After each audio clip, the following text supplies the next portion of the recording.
আজি যেহেতু মনোনয়ন দাখিল কৰা হ'ব তাৰ পূৰ্বে এয়া হনুমান মন্দিৰত বিজেপিৰ যিগৰাকী প্ৰাৰ্থী ডাক্তৰ ৰণোজ পেগু আমি পোনে পোনে তেখেতৰ পৰা হয় আজিৰ দিনটো আধ্যাত্মিকভাৱে আপুনি আৰম্ভ কৰিছে হয়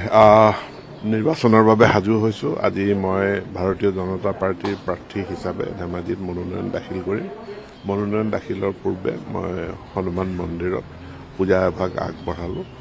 আৰু প্ৰভু ভগৱন্তৰ ওচৰত এই প্ৰাৰ্থনা কৰিছোঁ যাতে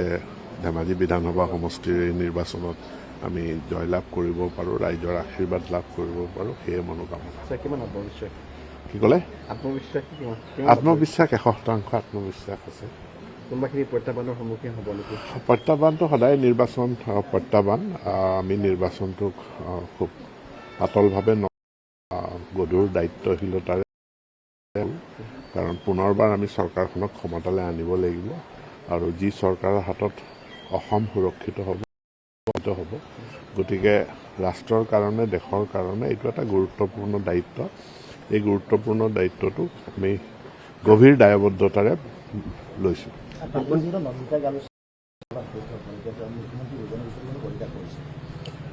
এইটো তেখেতৰ ব্যক্তিগত কথা কিন্তু দলেতো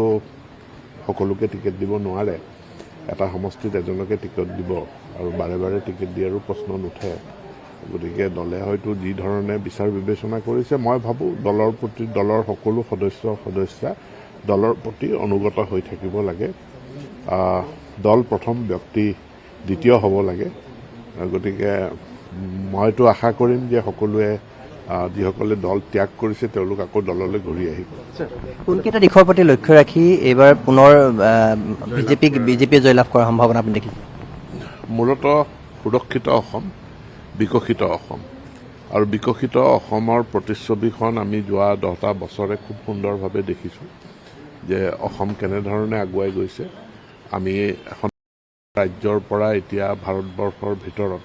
দ্ৰুততমভাৱে অৰ্থনৈতিক উন্নয়নৰ ক্ষেত্ৰত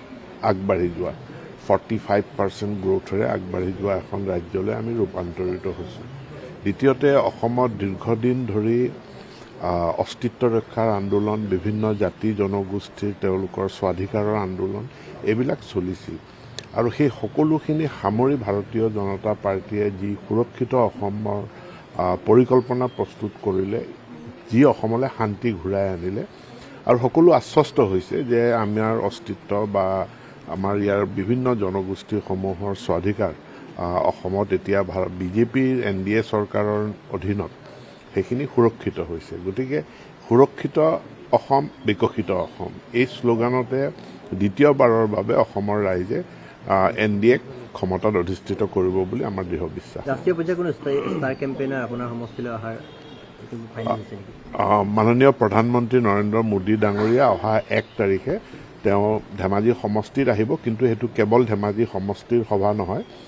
আমি জোনাই ধেমাজি CC বৰগাঁও ঢকুৱাখনা লখিমপুৰ মাজুলী সামৰি এখন মিটিং আমি গোগামুখত অনুষ্ঠিত কৰিম 1 এপ্ৰিল তাৰিখে মই সকলোকে এই জনসভা প্ৰধানমন্ত্ৰীৰ জনসভাত অংশগ্ৰহণ কৰিবলৈ অনুৰোধ জনাইছোঁ